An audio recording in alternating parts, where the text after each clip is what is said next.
তিনটা তো বাসি আছে ওতে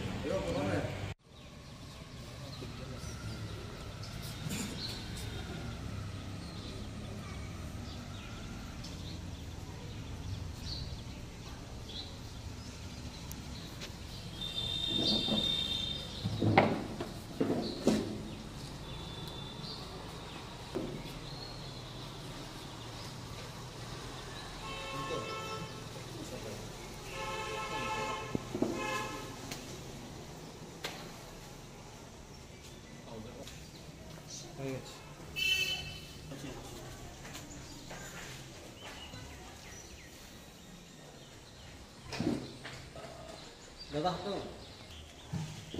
হয়েছে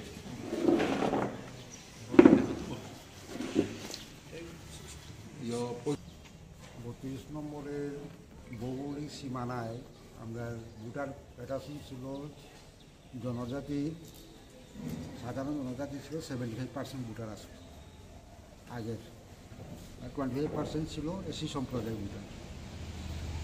রিসেন্টলি আমরা যে 4-5 তারিখের পত্রপত্রিকায় দেখি 49% এসি সম্প্রদায়ের ভোটার।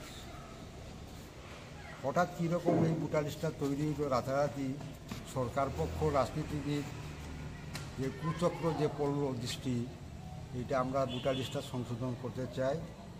আগামীতে ইলেকশনের ফাইনালে এটা খুব লটারি রাখতে না, এর আগে আমরা সংশোধন চাই। পত্রপত্রিকার মারফতে আমরা ডিসি মহোদয়কেও আমরা অনুরোধ করব, আর সিএমও স্যারকেও আমরা করব। আগামীতে এটা যদি না হয় তো আমরা সামাজিকভাবে এই 75% মধ্যে 70% হলো বিষ্ণুপ্রিয়া মণিপুরী ভোটার্স। এরা ভোট দিব না দিব এটা আমরা সামাজিকভাবে চিন্তা করব। আগামীতে কী হবে আপনাদেরকে আমরা জানাবো, এটা বলে আমি শেষ করব। আগের আওতাটা কি ছিল, এখন কি আওতাটা প্রকাশিত? আগে আওতা ছিল আমরা 75% বা 70% যদি আমরা জেনারেল ভোটার যদি হয় যে আমরা প্রতিনিধি করতে পারবো, এটা চিন্তা করি। আমরা আগে আসলাম, আসলে কিছু মনের দুঃখও আছে। আমরা এই জাতের মধ্যে বেশিরভাগ আমরা জিপি এরিয়াতে ইলেকশন খেলি, পঞ্চায়েত জেডপিসি মেম্বার এইগুলা। পৌর নিগমে যাওয়ার পর আমরা খুশি হয়েছি, ঠিক আছে আমরা পৌর নিগমে প্রতিনিধিত্ব করবো। ঠিকই আসলো, রিসেন্টলি এই 1 মাসের ভিতরে কী করলো জানি না, কই থাকি এলো এসি ভোটারগুলো আইয়া 49% ভোটার লিস্টে উঠে গেল। এটার বিচার চাই আমরা।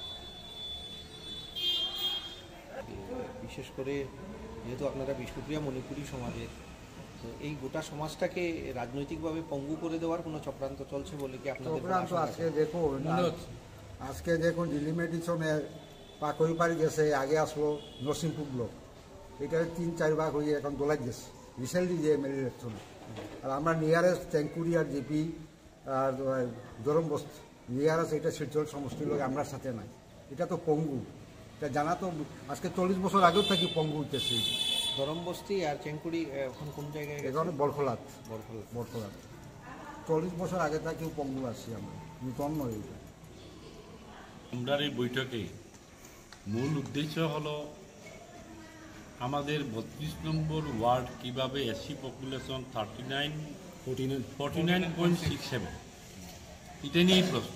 এটার মধ্যে মূল কথা হইল তারা যে ডিক্লেয়ার করছে ডিসি অফিসে যে শিলচর মিউনিসিপ্যাল কর্পোরেশন এরপর সেন্সাস 2011, এটার যে রিপোর্টটা যে তৈরি করেছে, এটা রিপোর্টটা তৈরি করেছে মিউনিসিপ্যালিটি বোর্ড।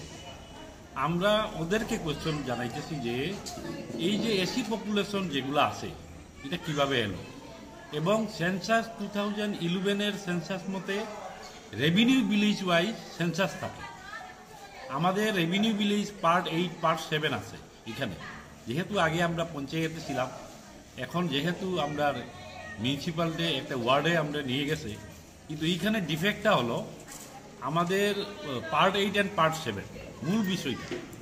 এটা সেন্সাস রিপোর্ট 2011-এ থাকে ওই পার্ট 8 অ্যান্ড পার্ট 7, কিন্তু পার্ট 7-এর একটা পার্ট গেল 31 ওয়ার্ডে, এবং পার্ট 8 থেকে এইবার 3টা ওয়ার্ড হয়েছে। পার্ট এইটার তিনটা মানে 3 সেন্টারের ভোটার একলগে কাউন্ট করেছে আমাদের মনে হয়। কিন্তু আমরা জাস্টিফিকেশন এটাই চাই যে প্রপার ইনভেস্টিগেশন ভোটার লিস্ট, এই আমাদের ওয়ার্ডের যতগুলা ভোটার লিস্ট আছে ভোটার লিস্টটা অ্যাড করে যাহাতে পার্সেন্টেজটা বাইর করা হয়। কারণ হচ্ছে এইটা আমরা করা হয়নি, যেহেতু আমরা ইলেকশন অফিসে গেছিলাম, ইলেকশন অফিসে রিপোর্ট মতে নিউ ভোটার লিস্টের পার্সেন্টেজটি করা হয়নি, রিপোর্ট চাওয়া হয়নি ডিসি অফিসে। ডিসি অফিসে যেটা রিপোর্ট গেছে এটা হইল গিয়া মিউনিসিপ্যাল কর্পোরেশনের সেন্সাস 2011-এর রিপোর্ট, এটা আমরা মানি না। এই আমরা 32 নম্বর ওয়ার্ডের আমরা জনসাধারণ, এখানে যারা জেনারেল পিপুল আছি, বিষ্ণুপ্রিয়া মণিপুরি আর মেইতি মণিপুরি যারা আছি,